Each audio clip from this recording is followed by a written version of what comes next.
go here in a sec. So I have a theory. Oh. I have a theory about that I shared with you previously, and I really am going to hold on to this one. Okay. It is a theory that is built around everything that I've really ever heard about the existence of aliens, about using science that we know as to what is possible, even from our standards. People usually like to go, and I do this too, because I'm very open to it, going to the idea of that, well, they would have things that are beyond us that we don't understand, right? Sure. Technology. So here's the thing. I have a theory that doesn't need to go at all whatsoever outside the bounds of physics and everything that we understand about the universe and space travel. I have an idea as to what all of these crash retrieval programs, what they have in their possession are. What are they? And what my idea is that, again, we're going to go back to what I said before about how all of these different sources that David Grush has heard from, that many other officials have, that Lou Elizondo, that all these other officials, Eric Davis was the other guy's name, correct? That have come forward and talked about, they mainly talk about how we have literally craft that we're not of human origin, not made here whatsoever, not from here, and we have it in our possession. So what's your only theory? one source, Ronnie, only one source talks about the bodies and stuff. So if you throw that out, my theory is, and this is a theory using no sort of sci-fi tech at all, that they would have to be even more advanced than us, is that similar to how we sent Voyager 2 out many, many, many, many years ago, and it is now not only out of the Milky Way galaxy, but leaving our entire solar system and still functioning. Okay? Which is a fact, and that's just facts, and we made it.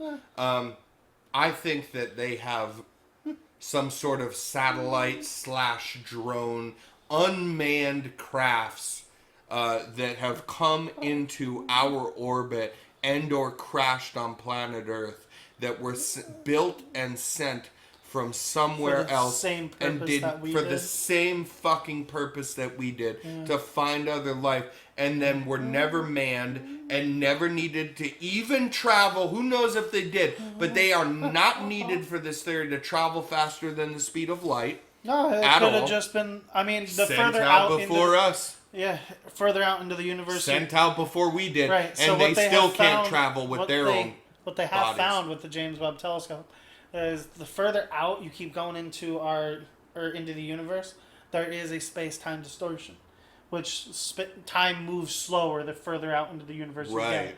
So, yeah, those planets, they could have arisen and had their civilizations and sent that thing out hundreds of thousands of years ago. Who's to say that even if that is what those are, or what people have just sent out to us to try to find other life on other planets, who's to say that civilization is even still there? No, they might not be. See, that's exactly what I mean. They may be, or they may not be.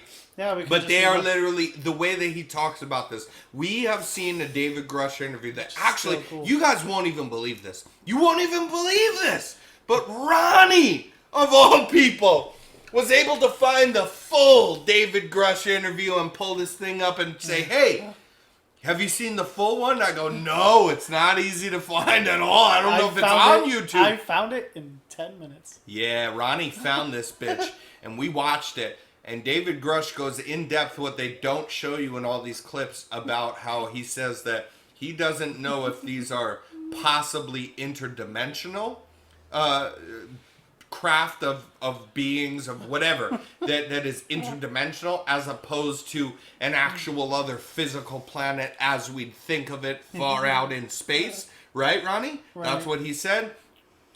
He also says that the first one of these things that he was aware of crashed in Milan in 1933 under the dictatorship of Benito Mussolini, who had this craft. And when we won and took over in World War II, we're aware that they had this. And that, he says, is where maybe the whole thing of the Nazi bell comes into play, because it was egg-shaped.